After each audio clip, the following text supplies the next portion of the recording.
Hhayi, ubungayizwa nje indlela kade ekhuluma ngayo na. Bengathi nje ukhuluma nenja.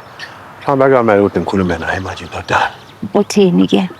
Ngimtshela phela ukuthi akehlise umoya, ayeke lento ayenzayo. Kuzosizaphi lokho yengwayo?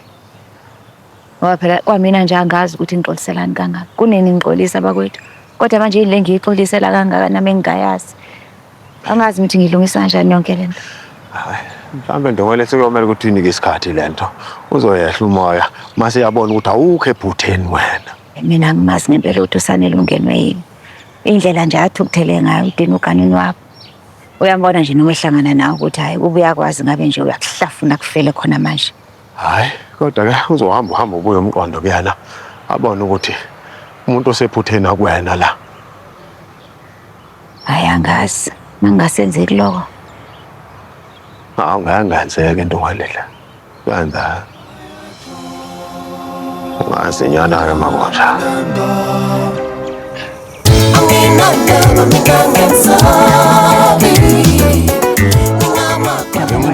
Ngibonena nayo ngewu. Awu Tonto. Madonna. Ihlale naye. Ngimbone ongithandayo. Sikhona engakusiza ngakho? Tho. Ngiyibukela ngama-aplane amancane. Ama-aplane amancane. Ayazi ukuthi phela sakujwayele lokhu thina sesakujwayele ukuthenga emawindini thina ngoba phela benivalile isitolo. Manje bese sesithola amathuba afana nalawo. Ungathi singathi ukwasebenzisa uyabona phela kuhle ukuthi nivulile lavula kahle sekuyizikhathi zethu sibonasile ngizobona ulayini ozobula uyobe uyojika lapha ekhoneni. Siyabonga. Manje xa sesokhokho protection fee nani pho? Mgabadeli. Yini engakwenza yona lezo ukuthi ungangithandisisi kangaka mamgabadeli? Ngoba phela umthetho mina ngithi ngiyazi ngomela angakhuluma ulutho mina ngofiya ngiphathi-ke ka-protection. Ukuthi awuzothatha lutho ngicela uphume uhambe.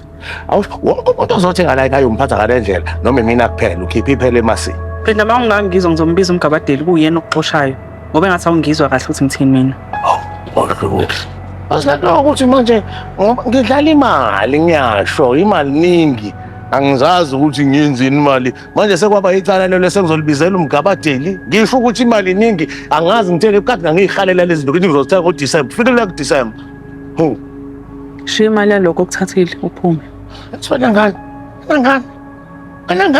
ngiyakukhuza uzofuna ukuthi wena uzama ukuthi ufune ukuhlonipha uzothi uthathela umuntu phansi umbuku uyameya uthi uthuka impilo yakho isise ezandleni zakhe kanje.